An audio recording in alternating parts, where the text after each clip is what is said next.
Bem-vindos a mais um vídeo e hoje vamos estar falando aí sobre um assunto que eu realmente gosto bastante e que é muito importante e que muitas vezes é deixado um pouco de lado, que é sobre processos de desenvolvimento de software. Como será que é um processo ideal, um processo perfeito? Não existe um processo perfeito de fato, mas um processo que atenda a maioria dos clientes, a maioria dos produtos, né? Então aqui a gente está para conversar sobre isso, para ver como é que quais seriam as características, né, um modelo básico aí de um processo que atenderia a essas questões. Então aqui nesse vídeo eu vou estar falando sobre essa questão do processo, vou estar explicando cada um dos passos dentro de um processo que eu considero perfeito. Obviamente não é uma coisa que eu tirei da minha cabeça, né? Eu acabei pesquisando vários vídeos, é um assunto que eu também já trabalhei bastante com ele, né? Então eu pesquisei bastante sobre isso e tentei encontrar uma resposta e fiz essa junção de todo esse material e estou trazendo aqui em formato de vídeo para vocês. Além disso, no final do vídeo também vou trazer algumas ideias, alguns insights bem legais sobre essa questão dos processos, sobre coisas a serem consideradas na hora de elaborar um processo, né? Porque muitas vezes a gente sabe, né, que alguns projetos, empresas como um todo, tem questões de processo que realmente afetam muito a qualidade do produto, afetam o desenvolvimento do produto como um todo. Normalmente, processos muito complexos eles podem gerar esse tipo de coisa, né?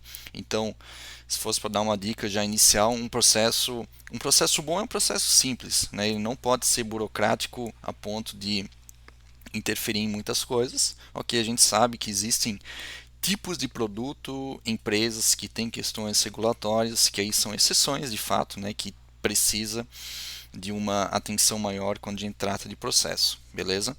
Então, sem mais demoras, vamos iniciar aqui. E se inscreva no canal, dê um joinha no vídeo, né, porque isso aí ajuda bastante a divulgar aqui o canal. Também eu sempre tento trazer aí assuntos que são difíceis de serem encontrados na internet, né? Então gera um trabalho aí de pesquisar, de fazer o vídeo, enfim. Então isso aí também ajuda bastante a divulgar mais e eu continuar fazendo esses vídeos aí para vocês, beleza? Mas vamos lá, sem mais delongas, vamos iniciar. Então, né, como comentei, um processo ideal ele deve ser simples na maioria das vezes, ok? E como é que um projeto, um produto, normalmente ele surge? Ele surge através de uma ideia. Essa ideia pode surgir através de uma pessoa, através de um cliente específico, através da própria empresa que desenvolve softwares, enfim, através de um planejamento estratégico, por exemplo, né? Normalmente aí que as ideias surgem e a partir dessas ideias os produtos eles são construídos. Legal? Então, primeiro ponto, tudo surge a partir da ideia, ok? Normalmente essas ideias elas têm alguns problemas, porque talvez as pessoas que estão recebendo essa ideia, né, para quem a pessoa está comunicando essa ideia, elas talvez não entendam muito bem qual exatamente é o ponto de vista aí da pessoa que está transmitindo, do cliente que está transmitindo, e talvez nem mesmo essas pessoas saibam exatamente o que elas querem, e talvez elas não conseguem transmitir aí da melhor forma essas questões. Então isso aí são problemas que o que acontece? Tem uma ideia, vamos começar a desenvolver. Possivelmente, quase certeza que essa ideia ela vai mudar ao longo do desenvolvimento de software e aí acontece aquele problema clássico. Não é aquilo que a gente queria, né? Porque a gente começou a desenvolver e não era exatamente aquilo. Teve problemas de entendimento, enfim. Então é um problema aí bem recorrente e isso a gente tenta evitar. Ou seja, a gente primeiro precisa da ideia, beleza? Legal, ideia. Aí a gente vai, né, como o pessoal fala, os baby steps, né? A gente vai passo por passo, aí não querendo desenvolver tudo de uma vez só, ok? Depois dessa ideia, a gente começa a construir histórias, features, enfim, como vocês queiram chamar. Aí sim, a gente não deveria nesse momento ainda focar na solução, pensando em tela, pensando como é que o usuário vai interagir, enfim, a gente tem que focar mais no que o usuário realmente precisa, qual que é a necessidade do usuário. Qual o problema que isso vai estar resolvendo? Né? A gente tendo essa mentalidade, resolve muitas coisas, porque a maioria dos problemas do projeto, o que é? Nessa fase de ideias, de histórias, tudo são hipóteses ainda, né? A gente não sabe se é exatamente aquilo que o cliente quer. Então, o que acontece? A gente tem dúvidas e a gente tem incertezas, ou seja, a gente precisa estar validando essas hipóteses levantadas constantemente com o cliente e com as pessoas envolvidas. A gente conseguindo validar essas hipóteses em espaços menores, a gente evita problemas de entendimento, de não é isso que a gente queria, né? Porque a gente está validando aí constantemente. Esse foi inclusive um dos motivos do porquê surgiu a agilidade de fato, né? Sprints, produto funcionando em curto espaço de tempo, ou seja, a gente consegue fazer validações aí constantes. Isso reduz bastante a possibilidade de ter uma falha no entendimento, de ter um problema no produto. Legal? Então, ideia, necessidade do usuário, não pensar na solução. Legal? Aqui a gente já pode, inclusive, pegar um gancho aí pensando em testes. Eu gosto bastante do BDD. Por quê? O BDD ele transmite essa necessidade do usuário, talvez ainda não nesse ponto, mas em algum ponto depois da especificação, ele com certeza é muito legal, porque ele transmite com exemplos o que o sistema vai estar fazendo, ok? Ou seja, um cliente, todas as pessoas envolvidas no projeto, eles vão olhar para aquele BDD, para aquele cenário escrito, né, uma linguagem simples e vai saber, pô, é isso aí mesmo que o sistema deveria fazer. Essa tela deveria realmente fazer isso, ou seja, é uma validação muito mais fácil, muito mais clara, fica claro para todo mundo, né? Então, é uma abordagem muito interessante a ser tomada nesse ponto aqui, ou talvez um pouquinho mais para frente. Vai depender aí muito das características do produto. Legal? Legal. Eu tenho necessidades do usuário, né? Eu já tenho talvez o BDD e nesse momento eu vou escrever de fato a especificação. Ok, a gente sabe que atualmente mesmo na agilidade tem pessoas que não são que são um pouco contra realmente escrever os requisitos, a especificação do produto, ok? Porém isso serve um insumo muito grande para a partir daí a gente começar a conseguir desenvolver o design do sistema, os devs eles escolherem as melhores tecnologias que é, podem estar resolvendo essa questão, né? Então a partir desse momento aqui a gente já começa a pensar sim na solução, ok? A especificação também tem pessoas que defendem ser algo mais subjetivo, pensando mais quase como uma necessidade do usuário, e tem pessoas que defendem aí algo mais detalhado. Qual que é melhor? Depende aí do time que vocês estão trabalhando, depende do que a equipe realmente quer, né? Tem que ser mais uma decisão da equipe e muitas vezes isso vem da própria empresa. A gente quer um negócio muito bem detalhado, que talvez essa especificação ela pode auxiliar também futuramente como base para gerar a documentação do produto, alguma coisa nesse sentido, ok? Então, de novo, né, vocês podem perceber que o principal item aqui é fazer em baby steps. E a gente começou com uma ideia bem superficial, a gente começou a descrever as necessidades do usuário, a gente traduziu essas necessidades em exemplos reais através do BDD, ou, né, como falei, depende aqui, né, mas depois disso a gente consegue escrever a especificação, legal, é isso aí, ou seja, passou por diversas validações nesse momento, né, várias validações, revisões, ou seja, a gente tem muito mais certeza que é realmente aquilo que a gente quer. Legal? Bom, baseado nisso, os devs eles já vão vir com uma possível solução, né? Normalmente nesse primeiro momento tem a figura do arquiteto de software, dos projetistas, enfim, das pessoas mais experientes para aí sim.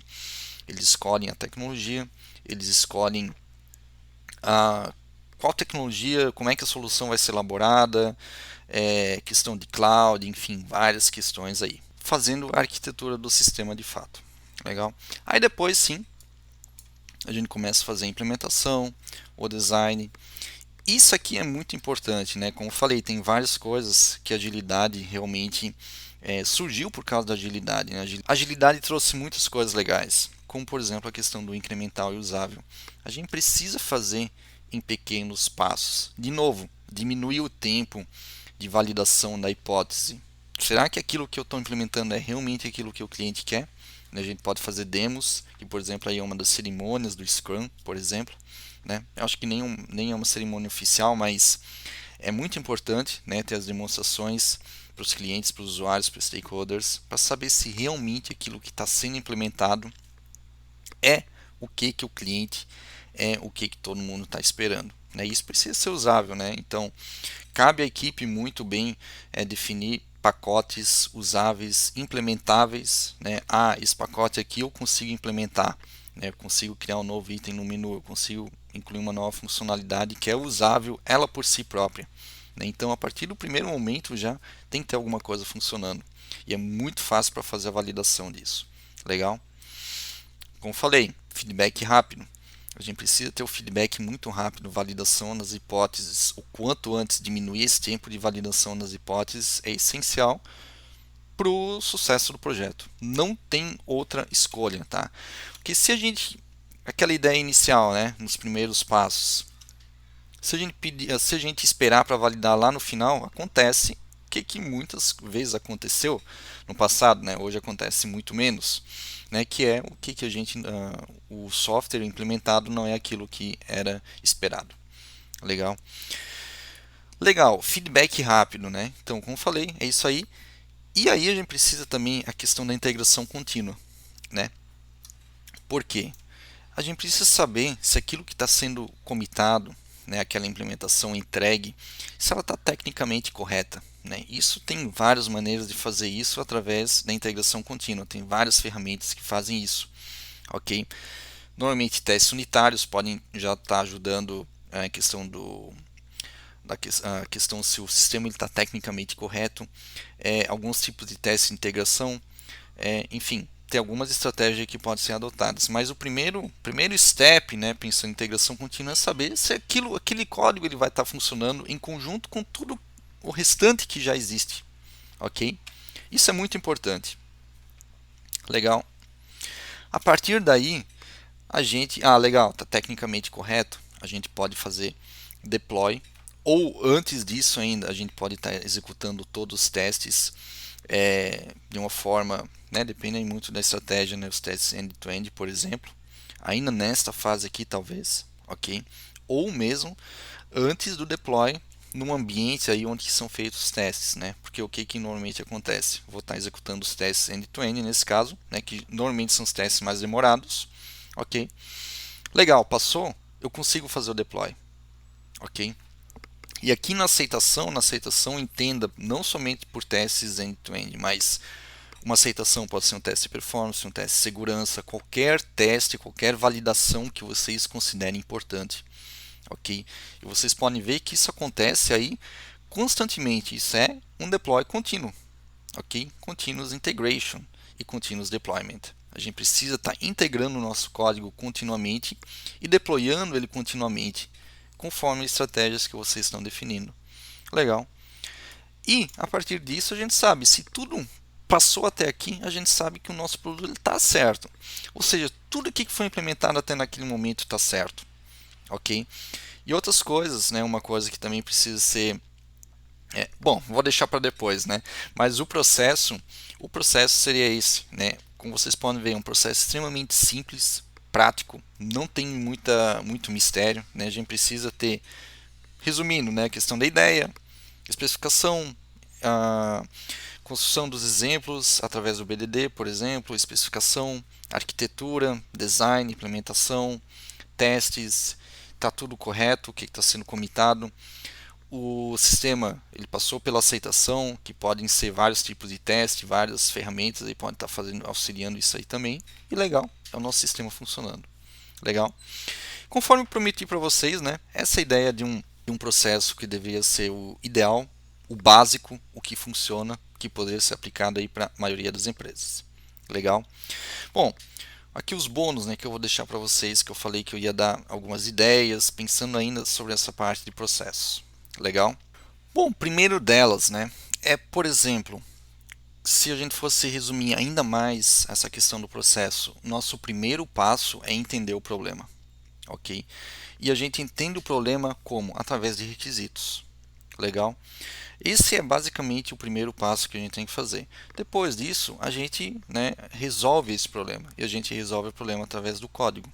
Né? E por fim, a gente valida se aquele problema foi de fato resolvido, que são os testes. Através desses três passos aí, vocês podem estar definindo um processo de vocês também. Daí vocês podem ver que esse processo que eu apresentei aqui, né, que é esse processo aqui, ele está muito ligado a essa questão também, né? Mas se a gente for para resumir, esse é todo o processo que a gente precisa no desenvolvimento de software. A gente entende o problema, a gente resolve o problema e a gente confirma se aquele problema foi de fato resolvido. Legal? Porque se a gente parar a pensar, né, o que realmente a gente precisa? A gente precisa com pouco trabalho, com grande qualidade e entregar de forma rápida. Ok? Esse aí, se fosse para resumir, seria uma outra abordagem quando a gente olha para o desenvolvimento de software. Uma coisa que é muito importante é que no começo, como eu comentei, nem os próprios usuários eles sabem exatamente o que eles querem, né? Então cabe a nós, times, estar auxiliando, estar trocando ideias com o cliente para realmente entender se aquilo é a necessidade dele, se aquilo que a gente vai estar implementando no futuro vai resolver o problema dele. Uma outra característica de um bom produto, de um bom processo, o que é? São habilidades, né? A gente precisa ter habilidade durante o processo de reagir às mudanças. Como eu falei, né? Mesmo as nossas hipóteses, né? O tempo de validação ele é pequeno, mas pode ser que nessa validação de hipótese a gente tenha percebido que tem um problema. Ou na questão de negócio, alguma questão técnica. E a gente precisa alterar isso. Ok? Da maneira como o software foi construído, da maneira como o processo está definido, ele precisa possibilitar para que a gente consiga de fato alterar isso. Ou seja, uma habilidade de reagir a mudanças. Precisa ser simples, incremental, porque se a gente for parar para analisar um processo ideal, ele deve possibilitar uma mudança a qualquer momento durante o desenvolvimento de software, para que a gente de fato esteja resolvendo o problema do cliente. Porque o que acontecia nos projetos tradicionais? A gente tinha aquela estimativa no início, ok, e a gente só fazia validações lá no final. Ok, então a gente não tinha. E quando alguma mudança era necessária no meio do projeto, era reestimar, era validar com o cliente, era uma burocracia muito grande, porque o produto ele foi construído por muito tempo sem ter validações, sem saber se aquilo é realmente o que o cliente buscava. A gente precisa criar, né, outro ponto, a gente precisa criar um sistema usável desde o início. Como falei, desde o primeiro commit, né, se for um sistema web, desde o primeiro commit a gente precisa ter já vendo aí nossa página web funcionando, ok? Isso aí tem que ser uma coisa muito bem acordada entre o time. A gente precisa ter toda vez, né, numa entrega de uma funcionalidade ou mesmo a cada commit. Cada commit é bem complicado, mas a cada entrega de uma história, de uma funcionalidade, a gente precisa ter o sistema funcionando. Isso é essencial, porque a gente consegue estar validando nesse caso aí, né? Muitas vezes o próprio cliente, o próprio stakeholder, ele tem acesso a esse ambiente, né, ele consegue estar validando constantemente se é aquilo, se as expectativas estão alinhadas, se é realmente aquilo que ele estava querendo, né, que ele estava imaginando, porque é muito difícil às vezes estar transmitindo determinadas ideias para outras pessoas. Porque no final, né, o que a gente faz é transformar uma ideia numa solução. É muito simples, né? Se parar para pensar o desenvolvimento de software é muito simples. A gente pega uma ideia e a gente transforma isso numa solução. A forma como a gente faz isso varia muito. E essa forma que isso é feito é chamada de processo. E aqui eu mostrei para vocês aí um esboço, uma ideia de um processo que eu pesquisei bastante e também um processo que seria o ideal, que atenderia muitas realidades aí dos produtos. Beleza? Então seria isso. Espero que tenham gostado, espero que tenham aprendido algo novo. Então, deixe um joinha, se inscreva no canal e até o próximo vídeo.